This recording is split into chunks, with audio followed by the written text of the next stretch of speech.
এটা সৰু ৰবটে ডাঙৰ 12টা ৰবটক কনভিন্স কৰি পেলাইছিলে।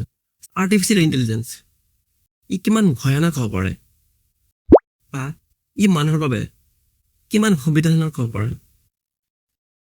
যিসকলে AI ক্ৰিয়েট কৰিছে সিহঁতে নিজেই ভয়ত আছে।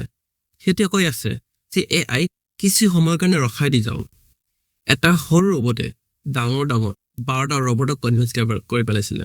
চাইনাৰ চাংঘাই নামৰ এখন শ্ব'ৰুমত এটা সৰু ৰবট আছিলে। সি 12টা ৰবটক কনভিন্স কৰি পেলাইছিল যে আমি অভাৰটাইম কাম কৰা নাইতো। 12টা ৰবটক নিজৰ ভাৱনাৰে ফুচলাই কনভিন্স কৰি পেলাইছিল আৰু নিজৰ লগত নিজৰ ঘৰলৈ বুলি লৈ গৈ আছিল। প্ৰকৃততে ৰবটৰ সেই ফিলিংছখিনি তাৰ ছিষ্টেমত ভৰাই দিয়াই নাছিলে, সেই ছিষ্টেমত ইনচাৰ্ট কৰাই নাছিলে।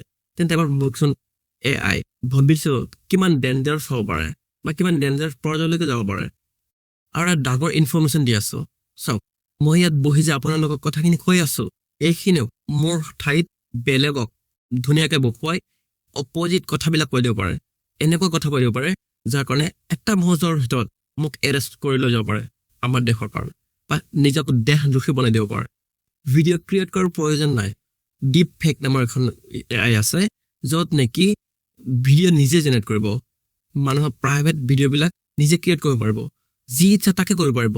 মানুহৰ প্ৰাইভেট ভিডিঅ'বোৰ অকণমান সময়ৰ ভিতৰত স্প্ৰেডিং হৈ যাব পাৰে। চব এক্সাম্পল বাদ দিয়ক, একেবাৰে সাধাৰণ এটা এক্সাম্পল ChatGPT, যাৰ লগত প্ৰায় সকলোৱে পৰিচিত।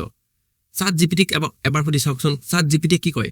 ChatGPT কৈ আছে AI আমাৰ বহুতখিনি কামৰ সুবিধা কৰি দি আছে, কম সময়ৰ ভিতৰত অধিক কাম কৰি আছে, বা কম সময়ৰ ভিতৰত বহুত কাম আমাক কৰাই দি আছে।